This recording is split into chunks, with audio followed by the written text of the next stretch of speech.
Alam niyo po ba kung bakit sobrang naghihirap tayo mga Pilipino? Yan.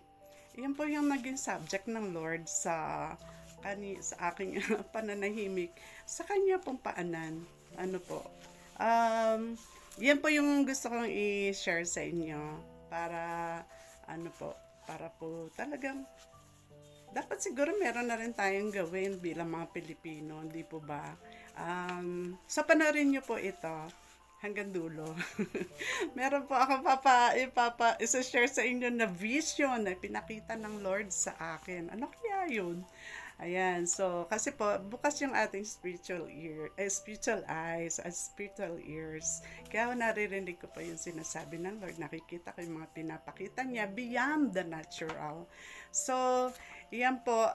Pero before that, kung di ko pa kayo subscriber, ay mag-subscribe na po kayo kay Lola Madam Villanueva. Ano po? At like and share and press the notification bell. At kung sa TikTok naman, ako po si Gloria Villanueva, follow na. Yan, Gloria Villanueva. Gloria Cagacian Villanueva. Yon sa TikTok. Ayun po, yung katulad na sinasabi ko sa inyo, as I was sitting at the feet of our Lord Jesus Christ, meron po siyang pinakita. Alam niyo yung sapa? Sapa, ano po? Alam niyo, meron siyang ipo-ipo sa gitna. Pagka po ang tawag doon sa English ay whirlpool. Pero nung nagsalita ang Lord, sabi niya sa akin, eto po, sabi niya, teka, kailan ba niya sinabi ito? June 19. Ay, June 19 pa lang ngayon. So, kanina pa lang. Sabi niya, anak, pinakita nga niya yung sapa. Yung sapa na mayroon pong whirlpool. Ayan, sabi niya, anak, ganyan ang inyong bansa. Sabi niya, sa paano paran po?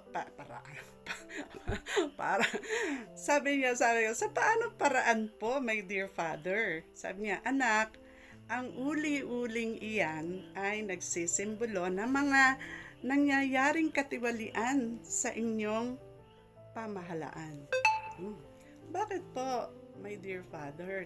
Sabi ko, anak, nais kong ang uli-uling iyan ng katiwalian sa inyong pamahalaan ay mawala sapagkat iyan ang patuloy na nagagamit ni Satanas upang ang inyong bansa ay patuloy na maghirap.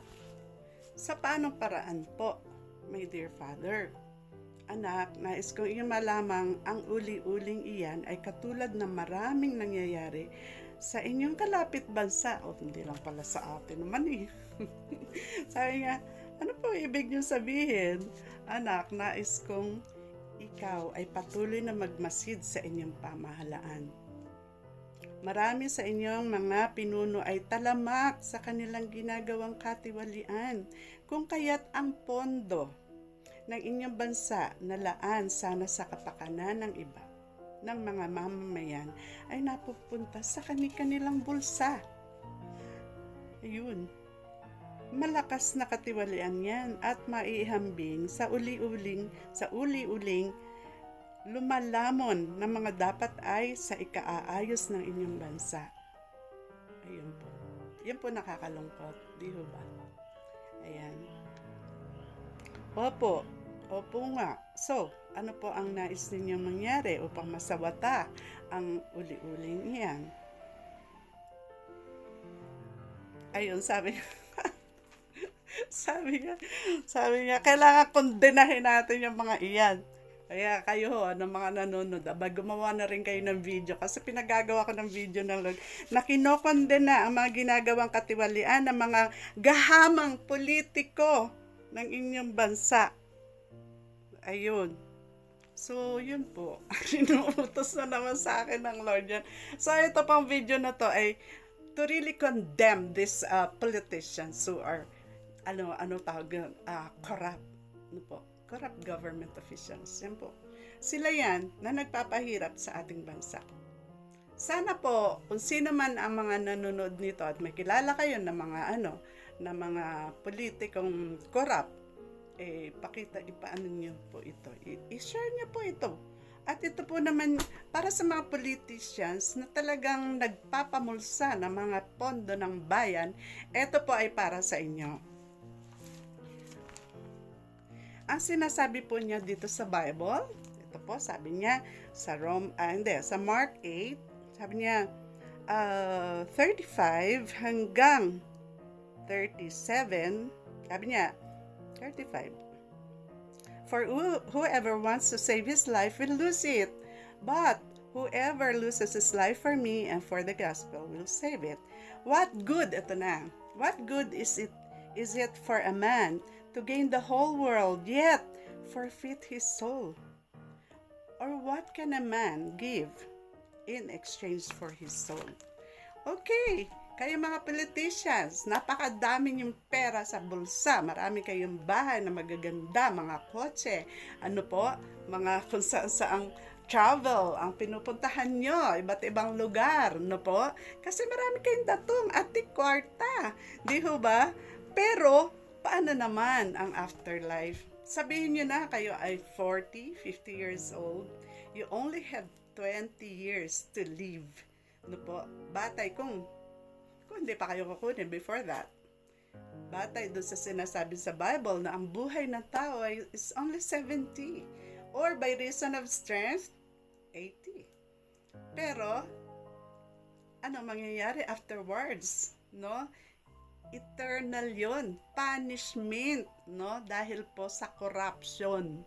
At ang sabi sa Bible, sabi niya, for all have sinned and fall short of the glory of God. Yun po yung nangyayari sa atin. Talaga dahil sa kasalanan natin, talaga hindi ho tayo mapupunta sa langit, kundi talaga sa impyerno. Pero ito po naman yung magandang balita. Kahit na gaano po katindi na gawa natin kasalanan, corruption, immorality, idolatry, kung ano-ano pa, pagpatay, pagnanakaw, etc. Lahat na yan. Sabi ng Lord sa Isaiah 1:18, come, let us reason together. Sabi niya ganun, even though your sins are like crimson, they will be like as snow. Kasi pa, anong ginawa ni Jesus Christ? He died on the cross to pay the penalty for our sins. Kailangan lamang po na pagsisihan natin lahat ng mga kasalanang iyan at tanggapin natin si Jesus bilang Lord and Savior because He died for us. Kailangan lamang po na tanggapin natin siya bilang Panginoon at tagapagligtas at mamuhay na po tayo na malinis, banal before Him. Yun po, si Jesus Christ. Sabi niya, I am the way, the truth, and the life. No one comes to the Father except by means of me. Pero, yun pa rin po. Sabi ng Lord, kondenahin ang mga politikong tiwali. Para kayo isang linta na napakalaki, na sip-sip ng sip-sip. Anong sinisip-sip? Di yung kayamanan ng bansa. Pero, pwede nyo pa yung pag-anuhan. Tawag dito, pagsisihan, talikuran, isole ang inyong mga ninakaw. At tanggapin si Jesus sa inyong puso bilang Lord and Savior. Haharap tayo sa Lord, hindi natin alam kung kailan, mabuti kung mabuhay pa tayo ng 70 katulad ko. Pero, definitely, mamamatay tayo isang araw at harap tayo sa Diyos. Mas maganda na po na meron tayong buhay na walang hanggang, kesa naman sa may kayamanan pero walang hanggang kaparasahan sa impyerno. So, yan po yung sinasabi po ng Lord, Condemn this corrupt government officials, but you still have hope habang buhay pa kayo. Tanggapin nyo lamang si Jesus bilang Lord and Savior at mabuhay para sa Kanya. So, ito po si Lola Madam, nagsasabi sa inyo na kapag ang Diyos ang ating gabay, kaysa yan ang buhay. God bless everyone. Bye!